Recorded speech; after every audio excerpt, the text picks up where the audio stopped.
ஓம் சாந்தி. யஜ்யத்தின் மூத்த சகோதரர் ராஜயோகி பிரம்மாகுமார் ரமேஷ்ஜி அவர்களின் வகுப்பினுடைய தலைப்பு என்னவென்றால், நெருக்கடியான குழப்பமான சூழ்நிலையில் நம்முடைய சேவையின் சுரூபம் எப்படி இருக்க வேண்டும் என்பதை பற்றி பார்க்கின்றோம். பாபா மம்மாவுடன் சேர்ந்திருந்த காலத்தில் நிறைய விஷயங்களை கற்றுக்கொள்ள முடிந்தது. பாபாவுடைய மகா வாக்கியம் என்ன? சஃபல் கரோ சஃபலதா பாவோ, அதாவது அனைத்தையும் வெற்றிகரமாக பயன்படுத்துங்கள், அனைத்திலும் வெற்றி பெறுங்கள். இதை பற்றி பார்க்கும் பொழுது, குழந்தைகள் தன்னால் முடிந்த அளவுக்கு முயற்சி செய்து வெற்றியுடையதாக ஆக்குகின்றார்கள். இருந்தாலும் இதில் வித்தியாசம் ஏற்படுகின்றது. சிலருக்கு சேவை செய்ததற்கான பலன் அதிகமாகவும் கிடைக்கிறது, சிலருக்கு அதனுடைய பலன் குறைவாக கிடைக்கிறது. இது சம்பந்தமாக நான் பிரம்மா பாபாவிடம் கேட்டேன். உங்களிடம் அனைத்து யஜ்யத்தின் கணக்கு வழக்குகள் இருக்கின்றது. சில சகோதர சகோதரிகள் யஜ்யத்திற்கு சகயோகம் செய்து கொண்டிருப்பார்கள். எப்படிப்பட்ட சகயோகத்தினால், அதாவது சேவையினால் மிகப்பெரிய பிராப்தி ஏற்பட்டிருக்கும், அதாவது கொடுத்தவருக்கு அதற்கான பலன் மிக அதிகமாக கிடைத்திருக்கும், இதை பற்றி நீங்கள் சொல்லுங்கள் என்று பாபாவிடம் கேட்டேன். பாபா சற்று யோசித்துவிட்டு பதில் சொன்னார்கள். சிலர் பாபாவோட யஜ்யத்திற்கு குப்தமாக சேவை செய்கிறார்கள். அது பிரம்மா பாபாவுக்கும் தெரியாது, தாதிகளுக்கும் தெரியாது, தன்னுடைய வீட்டில் உள்ளவர்களுக்கும் தெரியாது. அவ்வாறு பாபாவோட யஜ்யத்திற்கு சகயோகம் செய்கிறார்கள். யஜ்யத்தினுடைய நெருக்கடியான காலகட்டத்தில், அதாவது பெக்கரி பார்ட் நடந்த பொழுது, ஒரு முறை காலை உணவுக்கு கூட மிகவும் பற்றாக்குறையாக இருந்தது. போதிய உணவு ஏற்பாடு செய்யப்படவில்லை. அந்த நேரம் பிரம்மா பாபாவும் சாப்பிடுவதற்கு தயாராக வந்தார்கள். போலிதாதிட்ட கேட்டாங்க, எல்லாரும் சாப்பிட்டாங்களா, குழந்தைகள் எல்லாம் சாப்பிட்டாங்களான்னு சொல்லி. போலிதாதி பதிலே சொல்லலை. ஏன்னா பதில் சொல்கிற மாதிரி சூழ்நிலை இல்லை. பாபா புரிந்து கொண்டார், யாருமே சாப்பிடலை. யாருமே சாப்பிட முடியாத சூழ்நிலையில் நான் ஏன் சாப்பிட வேண்டும் என்று பாபா எழுந்து சென்று விட்டார்கள். அந்த நேரத்தில் டெய்லி போஸ்ட் ஆஃபீஸில் போய் விஸ்வ கிஷோர் தாதா போஸ்ட் கவர்லாம் வாங்கிட்டு வருவாங்க. அன்னைக்கு போஸ்ட் கவர் வாங்கிட்டு வந்த நேரத்தில் கவரில் ஒரு 200 ரூபா இருந்தது. தாதா விஸ்வகிஷோர் மற்றும் விஸ்வரத்தன் தாதா 2 பேரையும் அனுப்பி உணவுக்கு வேண்டிய பொருட்களெல்லாம் வாங்கி வர பாபா அனுப்பி வச்சாங்க. வேண்டிய பொருள் வந்து சேர்ந்தது. மதிய உணவு எல்லாருக்கும் சிறப்பாக கிடைத்தது. இதை பற்றி பாபா சொல்லும் பொழுது, அந்த கவரில் 200 ரூபாய் இருந்தது. இப்படி எத்தனையோ பேர் பாபாவுக்கு 200 ரூபாய் அதை விட அதிகமாக கூட சேவை கொடுத்துருக்கலாம். ஆனால் அன்றைய காலகட்டத்தில் நெருக்கடியான சூழ்நிலையில், அதுவும் குப்தமாக அந்த நபர் சேவைக்காக அனுப்பி வச்சிருந்தாங்க. அந்த கவரில் அவருடைய பெயரோ விலாசமோ எதுவுமே இல்லை. பாபாவுக்கு குப்தமாக கொடுக்கணுங்கிற எண்ணத்தில் அனுப்பியிருக்காங்க. அது பாபா கிட்ட வந்து சேர்ந்தது, அந்த ஆத்மாவுக்கு பிராப்தி வந்து சேர்ந்தது. அப்போ 2 விஷயத்தை இங்கே பார்க்குறோம். சரியான நேரத்தில் உதவி செய்தது, இரண்டாவது குப்தமாக உதவி செய்தது. இதற்கான பலன் அதிகமாக கிடைக்கும் என்று பாபா சொன்னாங்க.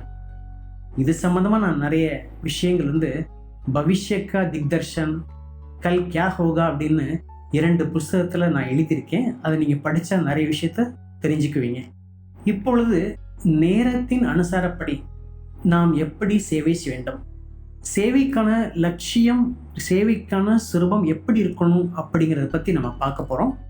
ஆக நேரம் ரொம்ப நெருக்கடியில் போகும் பொழுது நிறைய மக்கள் அடைக்கலம் தேடி வருவார்கள். நெருக்கடியான நேரத்தில் யாரும் ஞானத்தை கேட்க வரமாட்டாங்க. இப்பொழுது நாம் என்ன செய்யணும் அப்படின்னா, நாம் அனைவருக்கும் அடைக்கலம் கொடுப்பதற்கு நிமித்தமாக வேண்டும். குழப்பமான நேரத்தில் நம்ம ஞானம் கொடுக்க முடியாது, யாரும் ஞானமும் கேட்க மாட்டாங்க. அந்த நேரம் எல்லாருக்கும் அடைக்கலம் தரணும். ஒரு நபர், ஒரு நல்ல பக்தர், வயதானவர், மரணப்படுக்கையில் இருக்கிற நேரத்தில் சமஸ்கிருதம் படித்து சங்கராச்சாரியருடைய ஸ்லோகனை படிக்கணும்னு ரொம்ப ஆசைப்பட்டார். படுக்கையாக இருக்கும் பொழுது சமஸ்கிருதத்தை படிச்சுட்டு இருந்தாங்க.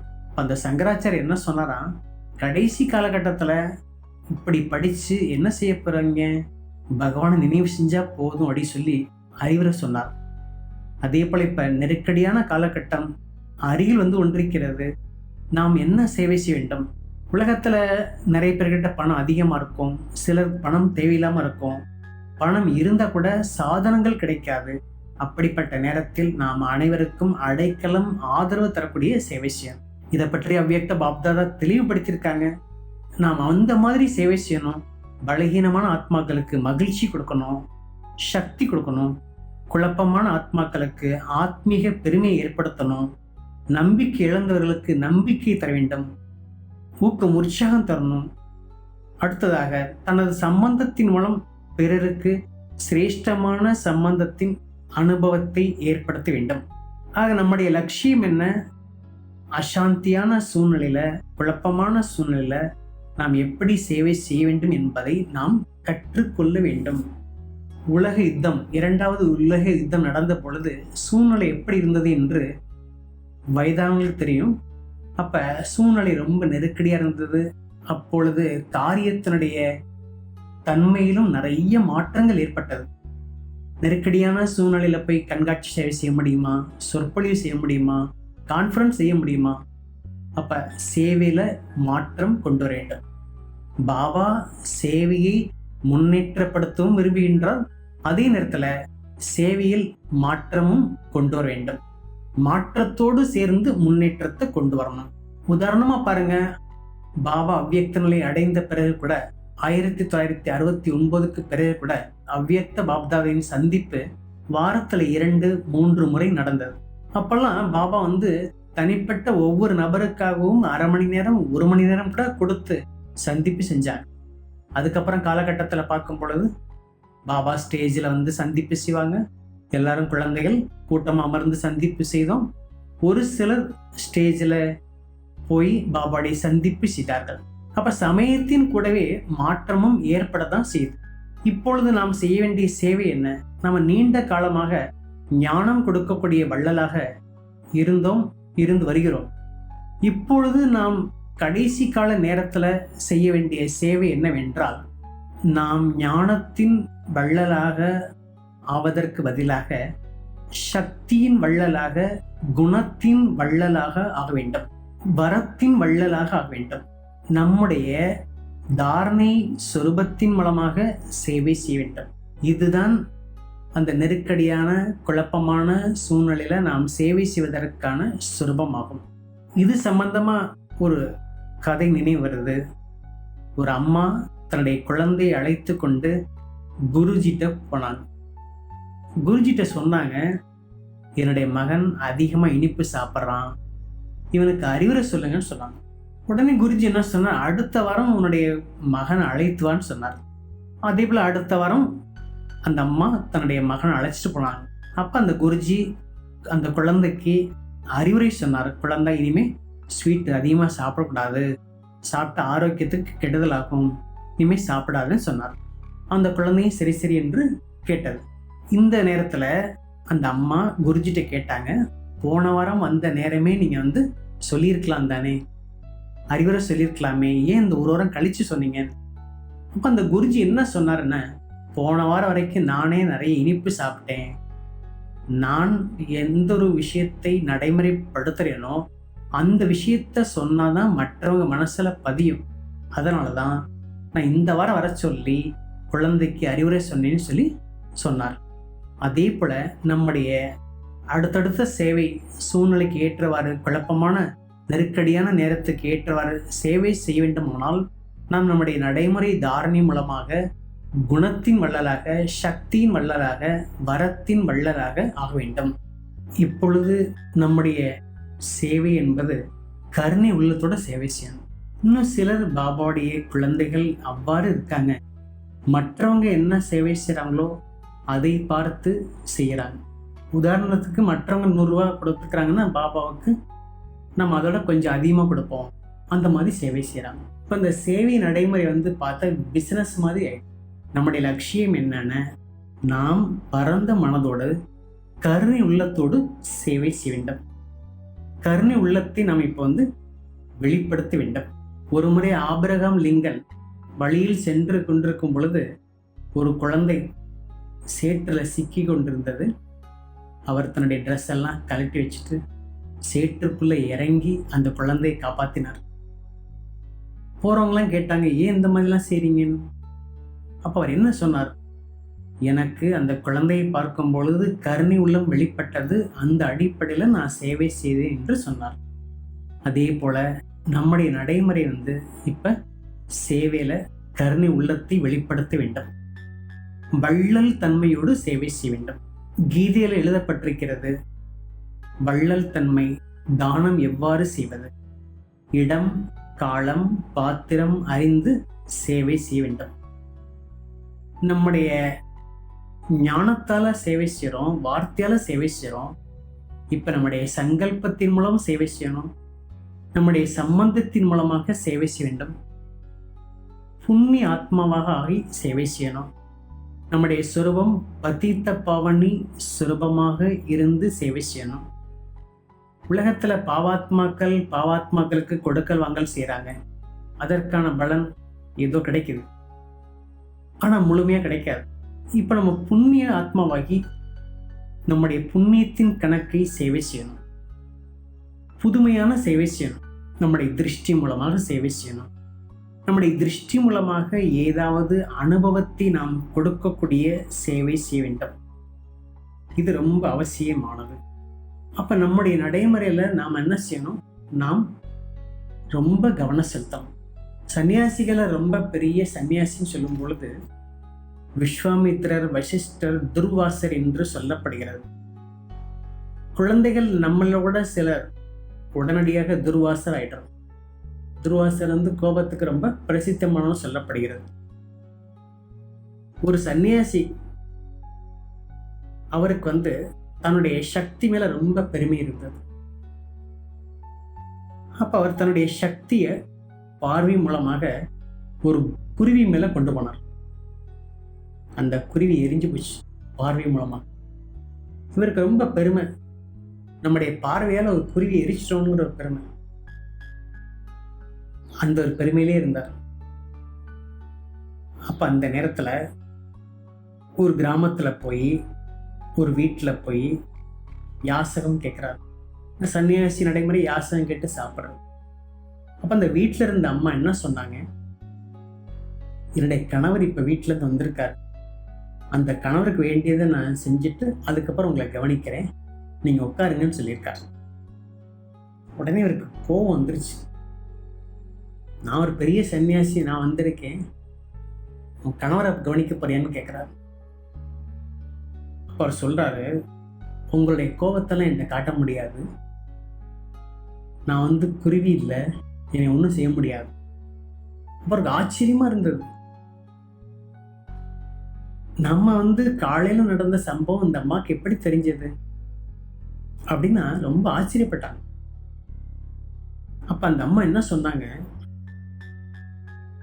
நீங்க பக்கத்துல கிராமத்துல ஒருத்தர் இருக்காரு, அவர்கிட்ட போய் ஞானம் கேளுங்க, உங்களுக்கு ரொம்ப அபிமானம் இருக்கு. பக்கத்து ஒருத்தர் வேட்டையாடி மாமிசத்தை யாரும் பண்றார், அவர்கிட்ட போய் கேளுங்கன்னு சொல்லிட்டார். இவர் பெரிய சன்னியாசின்னு நினைச்சுக்கிறாரு, இவருக்கு எப்படி இருக்கும் அந்த வார்த்தை கேட்கும்போது? இப்போ இந்த அம்மா என்னதான் சொல்றாங்கன்னு பார்க்கும் பொழுது அந்த சன்னியாசி அந்த இடத்துல போய் அவரை பார்த்தாரு, அவருடைய நடைமுறையெல்லாம் பார்த்தாரு. அவர் ரொம்ப பாவனையா அன்பாக இருக்கார் அப்படிங்கிறத பார்த்தாரு. அவர்கிட்ட போய் அவர் சொல்றதெல்லாம் கேட்குற அளவுக்கு தயாராயிட்டார். அப்ப நம்முடைய திருஷ்டியில ரொம்ப சக்தி என்பது இருக்கு. ஆனா அந்த திருஷ்டி மூலம் என்ன செய்யணும்? மற்றவங்களுக்கு அனுபவத்தை நாம் கொடுக்க வேண்டும். இது சம்பந்தமா இன்னொரு விஷயம் நினைவு வருது. 1974 மதுபனுக்கு நிறைய வெளிநாட்டிலேருந்து வந்தாங்க. வேதாந்தி பெகன் நேருவிலேருந்து வந்தாங்க. நான் நைரோபி, கென்யாலாம் போயிட்டு வந்தேன். அப்போ அங்கே இருக்கிறவங்களோட எனக்கு நல்ல பழக்கம் ஏற்பட்டது. இப்போ வெளிநாட்டிலேருந்து யார் வந்தாலும் அவங்கள வரவேற்பதற்காக பாபா என்னை அனுப்பி வச்சாங்க. அந்த சேவைக்கான பொறுப்பு எனக்கு கிடைச்சது. அப்போ என்ன சொன்னாங்க? அனுப்பி வச்சாங்க, எல்லாருக்கும் திருஷ்டி கொடுக்கணும், திருஷ்டி கொடுத்து வரவேற்பு செய்யணும்னு சொல்லி. நானும் எல்லாருக்கும் திருஷ்டி கொடுத்து பூங்கத்து கொடுத்து வரவேற்பு செஞ்சேன். நான் ரொம்ப பாவனையாக திருஷ்டி கொடுத்துட்டே இருந்தேன். அப்போ 2-3 பேர் பேசிக்கிட்டாங்க. ரமேஷ் பாய் நம்மளை நல்லா கவனிச்சு வாட்ச் பண்ணிட்டு இருக்காரு அப்படின்னு சாதாரணமாக பேசிட்டு நான் பெருமையாக நினச்சிட்டு இருந்தேன். நம்ம போய் திருஷ்டி கொடுத்துட்டு இருக்கோம் எல்லாருக்கும் நான் நினச்சிட்டு இருக்கேன். ஆனால் அவங்க நம்மளை சாதாரணமாக பார்த்துட்டு இருக்காரு சொல்லி நினச்சிட்டாங்க. அப்போ புரிஞ்சுக்கிட்டே நம்முடைய திருஷ்டியில் அந்த அளவுக்கு சக்தி இல்லை அப்படிங்கிறத நான் புரிஞ்சுட்டேன். அடுத்ததாக பாபா என்ன சொல்கிறாங்கன்னா, நம்ம நிறைய விஷயங்கள் பாபா கற்றுக் கொடுக்குறாங்க. எப்படி சேவை செய்யணும், என்ன செய்யணும் சொல்லி.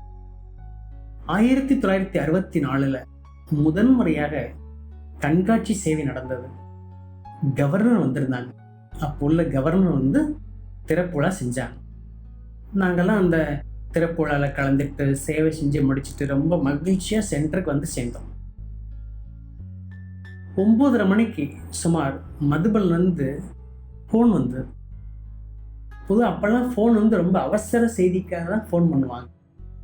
ஏதாவது ஒரு துக்கமான சம்பவமோ அவசர விஷயத்துக்கோ ஃபோன் பண்ணுவாங்க. ஃபோன் எடுத்தால் ஃபோனில் சாக்கார பிரம்மா பாபா பேசுகிறாங்க. எனக்கு அதிர்ச்சியாக இருந்தது. என்ன பாபா, மதுபனில் எல்லோரும் நல்லா இருக்காங்களா? என்ன திடீர்னு இப்படி ஃபோன் பண்ணுறீங்கன்னு.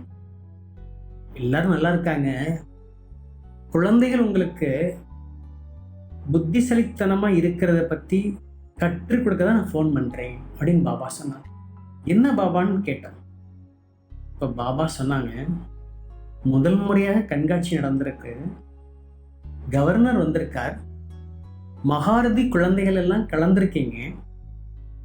இப்படிப்பட்ட ஒரு செய்தியை, சேவை சமாச்சாரத்தை பாபாவுக்கு ஏன் ஃபோன் பண்ணி சொல்லலை? நிகழ்ச்சியை பற்றி ஏன் சொல்லலை? இதெல்லாம் முக்கியமான விஷயங்கள் பாபாவுக்கு தெரிவிக்கணும்னு சொல்லி பாபா சொன்னாங்க. நானும் சரி சொன்னேன். அதுக்கப்புறம் 2-3 இடங்களில் கண்காட்சி சேவை நடந்தது. ஒரு 4-5 முறை சேவை தொடர்ச்சியாக நடந்தது. ஒரு முறை அம்மா கண்காட்சி திறப்பு விழா செஞ்சாங்க. நிறைய பேர் கலந்துக்கிட்டாங்க. இது சம்பந்தமாக இந்த செய்தியை சொல்கிறதுக்காக நான் பாபாவுக்கு ஃபோன் பண்ணேன். உடனே பாபா கேட்டார், ஏன் பணத்தை வேஸ்ட் பண்ணுற? இந்த சேவை செய்தியை 4 நாள் லெட்டர் போட்டு சொல்லியிருக்கலாமே, எதுக்கு ஃபோன் பண்ணுறேன்னு கேட்டாங்க. அப்போ இதெல்லாம் என்ன புரிஞ்சதுன்னா, முதல் முறையாக செய்த போது புதுமையான சேவை, அதை பாபா சொல்லணும்னு விரும்பியிருக்காரு. அடுத்தடுத்து செய்யும்போது ஒரு நடைமுறையில் உள்ள சேவையாக மாறிடுச்சு. அதை சொல்லணும் அவசியம் கிடையாது. அதை லெட்டர் போட்டு சொல்லுங்கன்னு பாபா சொல்கிறாங்க. அப்போ இதில் என்ன புரியுது? பாபா சேவையில் புதுமைத்தன்மையை விரும்புகிறார். பாபா சேவையில் புதுமைத்தன்மையை விரும்புகிறார் என்பதை நாங்கள் தெரிஞ்சிட்டோம். ஆக பாபா அடுத்ததாக சங்கடம், நம்ம எல்லாரும் ஒன்று சேர்ந்து சேவை செய்யணும் அப்படிங்கிறத விரும்புகிறார். தனிப்பட்ட முறையில் நம்ம எல்லாரும் ஓகே தான், ஆனால் நம்ம எல்லாரும் ஒன்று சேர்ந்து சேவை செய்யணும். அதில் பாபா ரொம்ப கவனம் செலுத்த சொல்கிறாங்க. இப்போ நேரம் ரொம்ப வேகமாக போய்கொண்டிருக்கிறது. முடிவுக்குடி கட்டத்தில் இருக்கு. இன்னும் உலகத்தில் பல காரியங்கள் நம்மால் நின்று கொண்டிருக்கிறது. நாம் தயாராகானால் இந்த உலகத்தில் எல்லா காரியங்களும் வேகமாக நடக்கும். அடுத்ததாக பாபா வைப்ரேஷன் மூலமாக சேவை செய்ய வேண்டும் என்று விரும்புகிறார். வைப்ரேஷன் மூலமாக சேவை செய்ய வேண்டும். மேலும் ஆசீர்வாதங்களை கொடுக்க வேண்டும், ஆசீர்வாதங்களை அடைய வேண்டும். நாம் எந்த அளவுக்கு சகயோகம் செய்கின்றோமோ, மற்றவங்களுக்கு உதவி செய்கின்றோமோ, அந்த அளவுக்கு ஆசீர்வாதங்கள் நமக்கு கிடைக்கும். நாம் ஞானத்தை சொன்னால் அது மனசில் பதியும்னு சொல்ல முடியாது. ஆனால் வைப்ரேஷன் மூலமாக சேவை செய்யும்போது நாம் செய்யக்கூடிய சேவை பிறருக்கு போய் சேரும். வைப்ரேஷன் நீண்ட காலமாக மற்றவங்க மனசில் நல்ல ஒரு பிரபாவத்தை ஏற்படுத்தும். வார்த்தை சொன்னாலும் மறந்து போயிடுவோம், ஆனால் வைப்ரேஷன் மறக்கவே மறக்காது. இந்த வைப்ரேஷன் மூலமாக சேவை செய்வதும் ஒரு புதுமையான சேவை. இதுக்கு ரொம்ப பெரிய விஷயம்தான். இதுக்கு நம்ம நிறைய கற்றுக்கொள்ள வேண்டிய விஷயம் இருக்கு. நாம் நம்முடைய மனதின் எண்ண அலைகள் மூலமாக சேவை செய்வதற்கான விதிமுறையை உருவாக்க வேண்டும். கடைசி காலம் மிகவும் குழப்பமான நெருக்கடியான சூழ்நிலையாக இருக்கும். அப்படிப்பட்ட நேரத்தில் நம்ம நல்ல எண்ணங்களை பரப்ப வேண்டும். நம்முடைய திருஷ்டி விருத்தி மூலமாகவும் சேவை செய்ய வேண்டும். இதுவரை பாபாவுடைய செய்தியை கொடுத்து வந்திருக்கிறோம், சேவை செய்து வருகின்றோம்.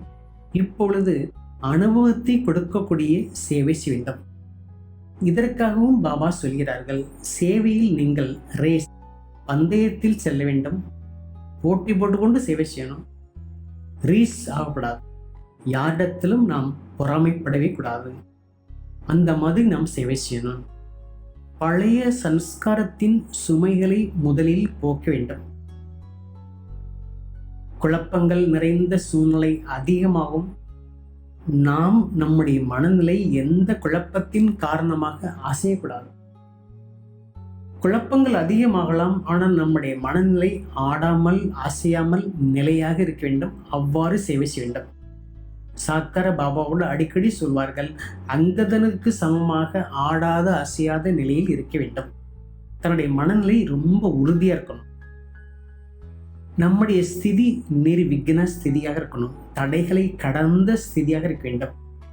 அப்போ அந்த மாதிரி சேவையினுடைய ரூபத்தை மாற்ற வேண்டும். மாற்றங்கள் ஏற்படத்தான் செய்கின்றது. நாம் சேவை களத்தில் புதிய மாற்றத்தை கொண்டு வர வேண்டும். அதற்காக நாம் கற்றுக்கொள்ள வேண்டும். சேவை செய்வதற்கு நம்முடைய மனம் பெரிய மனதாக இருக்கணும். பாபாவுடைய மனம் எப்பவுமே பெரிய மனசாக இருக்கு. ஆக உலகத்தில் எல்லாருடைய மனநிலை எப்படி இருக்கு? பக்குவம் இல்லாத மனநிலையாக, குழப்பமான மனநிலையாக, சின்ன மனநிலையாக ஆயிடுச்சு. பாபாவுடைய மனம் ரொம்ப பரந்த மனம். பாப்தாதா கூட என்ன சொல்றாங்க? சூட்சும லோகத்துக்கு வாங்க, யார் வேண்டுமானாலும் எவ்வளவு நேரம் வேண்டுமானாலும் என்னோட சேர்ந்துருங்க, என்னுடைய மனம் என்ற சிம்மாசனத்தில் இருங்கன்னு சொல்லி பாபா பரந்த மனதோடு இப்பவும் சேவை செய்கிறாங்க. குழந்தைகளை பாலனை பண்றாங்க.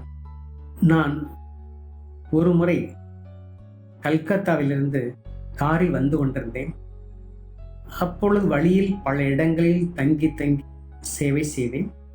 அப்பொழுது பனாரஸ் அருகில் ஒரு இடத்துக்கு சென்ற பொழுது ஒரு பிரதர் தன்னுடைய அனுபவத்தை சொன்னார். நான் தினமும் நைட்டு தூங்கும் முன்னாடி பாபாட்ட சொல்லிட்டு தான் தூங்குவேன். பாபா 4 மணிக்கு என்னை எழுப்பிவிட்டு பாருங்க. குழந்தைகள் பாபா கிட்ட பொறுப்பை கொடுக்கும் பொழுது குழந்தைகள் கவலை இல்லாம ஆயிடுறாங்க. பாபா பொறுப்பாளியாக ஆயிடுறார். லௌகியத்திலையும் அப்படிதான். இங்க பாபா அதே போலதான் மிக பொறுப்பாக செய்கிறார். அந்த பிரதர் அனுபவம் சொல்றாரு. டெய்லி காலையில் 4 மணிக்கு பாபா என்னை எழுப்பி விட்டுருவார். சில நேரங்கள் குளிர்ந்த நேரத்துல வந்து ரொம்ப கம்பளி போட்டு ரொம்ப தூங்கினா எந்திரிக்கிறாள் அப்படின்னு பாபா நினைப்பாராம். பாவம், குழந்தை ரொம்ப களைப்பா இருக்கு, தூங்கட்டும் அப்படின்னு விட்டுருவாராம். அந்த அளவுக்கு பாபா ரொம்ப பரந்த மனதோட கருணை உள்ளத்தோடு எப்பொழுதும் சேவை செய்து கொண்டுதான் இருக்கிறார். அதே நேரத்தில் சிவபாபா தர்மராஜராக இருக்கிறார் என்பதை நாம் புரிந்து கொள்ள வேண்டும். நாம் அனைவரும் பாபாவுடைய எதிரில் கடைசியில் ஆஜராக வேண்டும். பாபா இப்பொழுது வரை மிகவும் அன்பாக இருக்கிறார். அன்பாக பாலனை செய்து கொண்டிருக்கிறார். நேற்று கூட பாபா வந்த பொழுது எவ்வளவு சிறப்பாக சந்திப்பு செய்தார். அன்பான சந்திப்பு. குழந்தைகளுடைய விஷயங்கள், சேவை சமாச்சாரத்தை எல்லாம் கேட்டு பாபா மிகவும் பாராட்டினார். நிறைய பேருக்கு பாராட்டுவது தெரிவதில்லை. பாராட்டுவதால் மிகவும் ஒன்றும் செலவாக போறதில்லை. நாம் எந்த அளவுக்கு மற்றவங்களை பாராட்டுறோம் அந்த அளவுக்கு ஊக்கம் உற்சாகம் அதிகமாகும். பாராட்டுவதன் மூலமாக நிறைய பேருக்கு நன்மை என்பது ஏற்படும். அதனால பாபாவிடமிருந்து நம்ம பாராட்டுவதை கற்றுக்கொள்ள வேண்டும். ஆக இவ்வாறு நாம் குழப்பமான நேரத்தில் நாம் சேவை செய்ய வேண்டுமானால் அதற்கு ரொம்ப முக்கியமானது நாம் குணத்தின் மூலமாக சேவை செய்ய வேண்டும். சக்தியின் வள்ளலாகி சேவை செய்ய வேண்டும். பிறருக்கு பாதுகாப்பான அடைக்கலம் கொடுத்து சேவை செய்ய வேண்டும். அதே நேரத்தில் நம்முடைய திருஷ்டி விருத்தி மூலமாக சேவை செய்ய வேண்டும். வைப்ரேஷன் மூலமாக சேவை செய்ய வேண்டும். கருணை உள்ளத்தோடு நாம் சேவை செய்ய வேண்டும். இவ்வாறு நாம் கடைசி கால நேரத்துக்கு ஏற்றவாறு நாம் தன்னைத்தான் தயார் செய்ய வேண்டும். அதற்கு ஏற்றவாறு நம்மை தயாராக ஆக்கி பாபாவுடைய காரியத்தை விரைவாக செய்து முடிக்க வேண்டும். ஒன்று, கவனம் செலுத்த வேண்டிய விஷயம் என்ன? நேரம் முடியப் போகிறது, குழப்பமான சூழ்நிலை அதிகமாகப் போகிறது. அதற்கு ஏற்றவாறு நம்முடைய மனநிலையை நாம் ஆடாது அசையாது உறுதியாக ஆக்க வேண்டும். அவ்வாறு உறுதியான ஸ்திதியில் இருந்து பாபாவுடைய காரியத்தை நாம் வெற்றிகரமாக ஆக்க வேண்டும். இதன் மூலமாக பாபாவுடைய காரியம் முழுமை பெறும். அனைவருக்கும் பாபாவுடைய செய்தி போய் சேரும். நம்முடைய நல்ல வைப்ரேஷன் மிகப்பெரிய அதிசயமான காரியத்தை செய்யும். அதற்காக நாம் இந்த சேவையில் புது சொரூபத்தை நாம் தாரணை செய்ய வேண்டும். தாரணை சொரூபமாகி சேவையில் சிறந்த பங்கை நாம் கொடுக்க வேண்டும். ஓம் சாந்தி.